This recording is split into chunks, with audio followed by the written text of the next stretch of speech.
जीतेंगे हम ये वादा करो, जीतेंगे हम ये वादा करो, कोशिश हमेशा ज़्यादा करो। जीतेंगे हम ये वादा करो, कोशिश हमेशा ज़्यादा करो, किस्मत भी रूठे पर हिम्मत ना टूटे, मजबूत इतना इरादा करो। दोस्तों इन्हीं चंद शब्दों के साथ आज का वीडियो का शुभारंभ करते हैं। आज मैं लेकर आया हूँ फिजिक्स का very very important viral objective प्रश्न, जो कि इससे बार आपका एग्जाम में लगभग नहीं पूछे जाएंगे।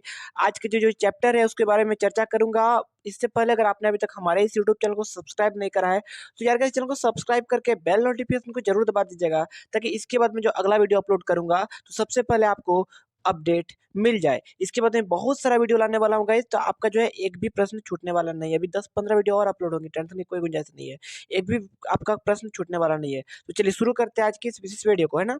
और इस वीडियो को अपने दोस्तों में भी शेयर कर देना है। दोस्तों चलिए वीडियो शुरू करने से एक बात मैं आपको बता दे रहा हूँ। अभी तक इससे पहले मैं ऑलरेडी ये लेक्चर नंबर ये 7 है, ये लेक्चर नंबर फिजिक्स का 7 है। ठीक है, अभी देखिए मैं फिजिक्स पर क्या क्या अपलोड कर चुका हूँ। जो जो नया नए बंदे जुड़ रहे हैं वो लोग के लिए मैं खास करके बता रहा हूँ। मैं अभी तक जो है 3 सेट मॉडल पेपर जो कोडरमा की तरफ से आया है उसका ऑब्जेक्टिव सब्जेक्टिव सब बता दिया हूँ, तीनों सेट का। ठीक है, फिजिक्स में प्लेलिस्ट में सब है, देख लीजिएगा। उसके बाद चैप्टर वाइज में एमसीक्यूज करा रहा हूँ।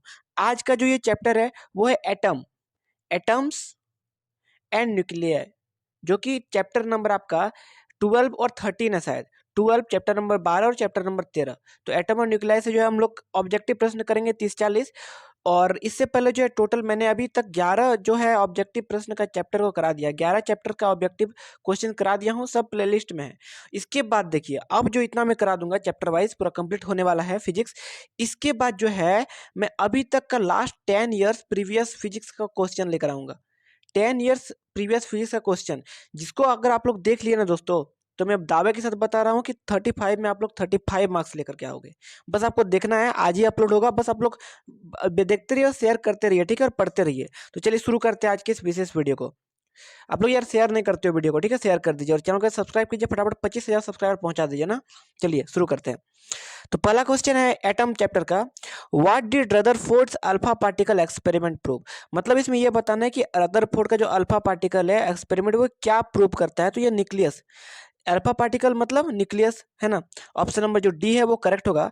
यहाँ देखिए इसका explanation, Rutherford's alpha particle experiment prove the existence of the nucleus. ठीक है, न्यूक्लियस का जो एग्जिस्टेंस है उसको जो है प्रूव करता है।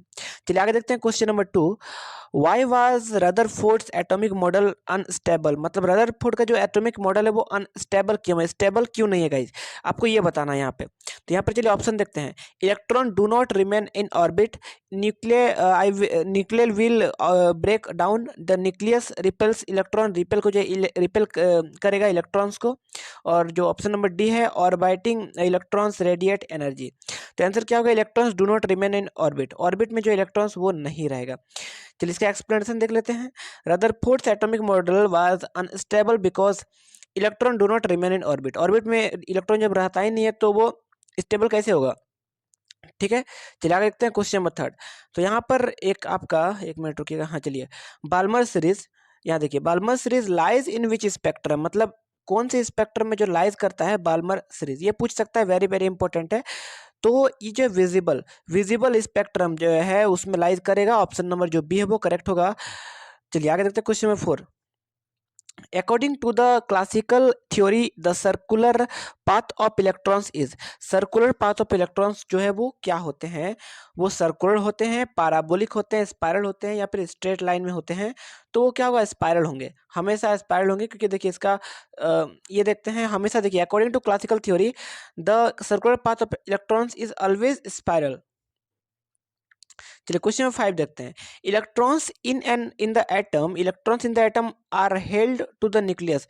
ठीक है, तो यहाँ देखिए न्यूक्लियस में मतलब इलेक्ट्रॉन्स में जो देखिए atom, electrons in the atom मतलब एटम में जो इलेक्ट्रॉन्स रहते हैं वो न्यूक्लियस में जो है वो कहाँ पे रहते हैं, न्यूक्लियस जो हेल्ड करते हैं। यहाँ पर देखिए अब आपको बताना नॉर्मली कि electrons in the atom are held to the nucleus by, किसके द्वारा जो है वो हेल्ड किया जाता है, यहाँ पर ये बताना है। तो वो कुलम्बिक फोर्स, यानी कि आप लोग नॉर्मली कुलम्बिक फोर्स ऑप्शन में नहीं है, तो यहाँ पर आप लोग कुलम्स फोर्स ऑप्शन में है, तो ये करेक्ट होगा, ऑप्शन नंबर जो बी है वो करेक्ट होगा। न्यूक्लियस फोर्स नहीं होगा, ग्रेविटेशनल फोर्स नहीं होगा, वैन डर वाल्स फोर्स भी नहीं होगा। चलिए आगे देखते हैं question number 6। The electrons of Rutherford's model would be expected to loss energy करता है किसके कारण, रदरफोर्ड का मॉडल में, है ना, किसके कारण से ये आपको बताना है। Because they jump on the nucleus, क्योंकि वो न्यूक्लियस में ही जो है जंप कर निकल जाते हैं। दे मूव रैंडमली, वो रैंडम पाथ पे जो है जिग जैक मोशन में मतलब मूव करते हैं, ये आप समझ लीजिए। और सी है रेडिएट इलेक्ट्रोमैग्नेटिक वेव, वो ईएम वेव जो है वो रेडिएट करते हैं। चौथा है स्केप फ्रॉम द एटम, मतलब एटम से बाहर निकल जाते हैं। स्केप मतलब वही होता है नॉर्मली, तो वो radiate electromagnetic waves. Option number जो आपका सी है ना, वो करेक्ट होगा। वो रेडिएट करते हैं क्या, ईएम वेव्स। यहाँ देखिए इसका explanation, the electrons of Rutherford's model would be expected to loss energy because they radiate electromagnetic waves. वो ईएम वेव जो वो रेडिएट करते हैं, मतलब निकलते हैं, एक तरह से बोल सकते हैं। Who discovered the first spectral series. तो गाइस ये क्वेश्चन को आगे मैंने पहले आपको बता दिया। तो फर्स्ट स्पेक्ट्रल सीरीज जो है उसको किसने डिस्कवर किया था, वो बाल्मर। ऑप्शन नंबर जो आपका बी है ना, वो करेक्ट होगा। ऑप्शन नंबर बी, बाल्मर ने जो है वो स्पेक्ट्रल सीरीज को जो है वो डिस्कवर किया था। चलिए क्वेश्चन नंबर 8 देखते हैं। Which of the following did Bose use to explain his theory. इनमें से कौन सा जो है वो बोर ने जो है वो यूज किया एक्सप्लेन थ्योरी को एक्सप्लेन करने के लिए। तो क्वांटाइजेशन ऑफ एंगुलर मोमेंटम वही करेक्ट है। ऑप्शन नंबर ए जो है वो करेक्ट होगा। कंजर्वेशन ऑफ क्वांटम फ्रीक्वेंसी नहीं होगा, कंजर्वेशन ऑफ मास भी नहीं होगा, और कंजर्वेशन ऑफ लीनियर मोमेंटम भी नहीं होगा। तो एक्सप्लेन किसको किया, क्वांटाइजेशन ऑफ एंगुलर मोमेंटम। ठीक है, तो ये ऑप्शन नंबर ए जो है वो करेक्ट होगा।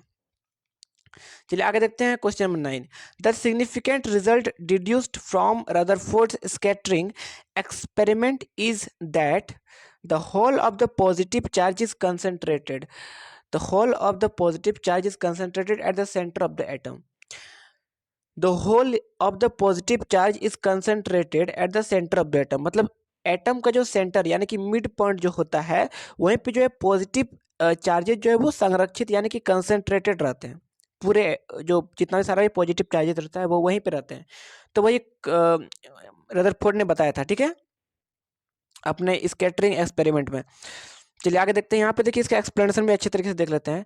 The significant result deduced from Rutherford's scattering is that whole of the positive charge is concentrated at the centre of the atom that is nucleus. चलिए आगे देखते हैं question number 10। The first model of atom was proposed by, the first model of atom किसके द्वारा बनाया गया था, Thompson जी के द्वारा। तो ऑप्शन नंबर जो सी है वो जे थॉमसन होगा। चलिए यहाँ चैप्टर नंबर एटम कंप्लीट हो गया। अब न्यूक्लिया में देखते हैं। यहाँ पर भी कुछ उसी तरह ऑब्जेक्टिव्स है, आपको पढ़ लेना अच्छे से। चलिए पहला question, which of the following quantities is not conserved in a nuclear reaction.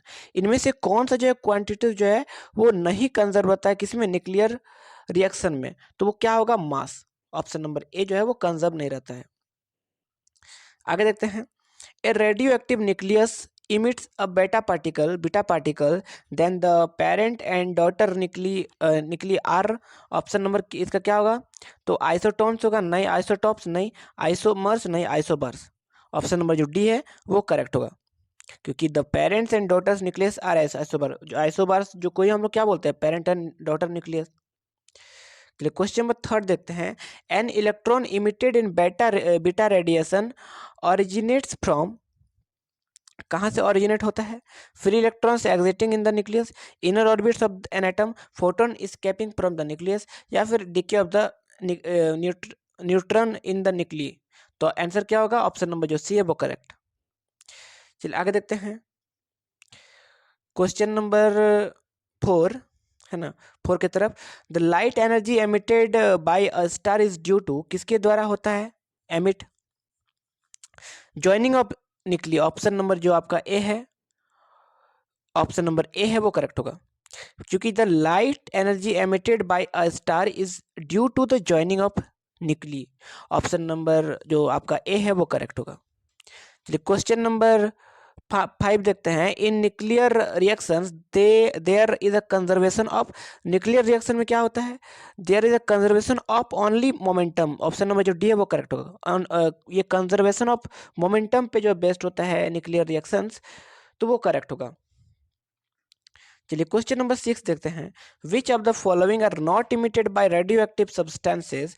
तो इसका क्या होगा आंसर, प्रोटॉन्स होगा, option number A. Question number 7 देखते हैं guys. From where are the gamma rays originate. तो कहाँ से जो है वो गामा रेज वो ओरिजिनेट होता है, वो कहाँ से होगा, वो न्यूक्लियस से होता है। ऑप्शन नंबर जो सी है वो करेक्ट होगा। क्वेश्चन नंबर 8 देखते हैं, sun's radiant energy is due to, sun's radiant energy किसके कारण होता है, nuclear fusion. Nuclear fusion option number A है गाइस, वो करेक्ट होगा। फ्यूजन और फ्यूजन में डिफरेंस है, ठीक है, तो फ्यूजन फ्यूजन होगा, फ्यूजन नहीं होगा। ऑप्शन नंबर ए वो करेक्ट होगा। तो इस प्रकार से हो गया। और क्वेश्चन नंबर 9 देखते हैं, लास्ट क्वेश्चन है ये शायद। A nucleus undergoes gamma decay, decay due to, किसके लिए होता है गामा डीकेज, तो वो होगा इट्स एक्साइटेड स्टेट, ठीक है। एक्साइटेड स्टेट मतलब जहाँ पे ऊपर ऊपर वाला जो सरफेस रहता है उसको बोलते हैं एक्साइटेड स्टेट, ठीक है, और नीचे वाला को बोलते हैं ग्राउंड स्टेट, ठीक है। तो इस आंसर क्या होगा, इट्स एक्साइटेड स्टेट में। तो आंसर क्या होगा, ऑप्शन नंबर सी वो करेक्ट है। गामा रेस कहाँ होते हैं, एक्साइटेड स्टेट में। तो इस प्रकार से। और एक और क्वेश्चन है ना, तो isotones have the same number of, isotones, isobars, isotopes, ये तीन चीजें आप लोग को पढ़ लेना है। एक में सेम नंबर ऑफ न्यूट्रॉन्स रहते हैं, एक में सेम नंबर ऑफ इलेक्ट्रॉन्स। तो इस प्रकार से कुछ होते हैं जिसको मैं आपको डिस्क्राइब बाद में कराऊंगा, अभी याद नहीं आ रही, तो उसके लिए पढ़ना पड़ेगा, फिर वीडियो बनाऊंगा, ठीक है।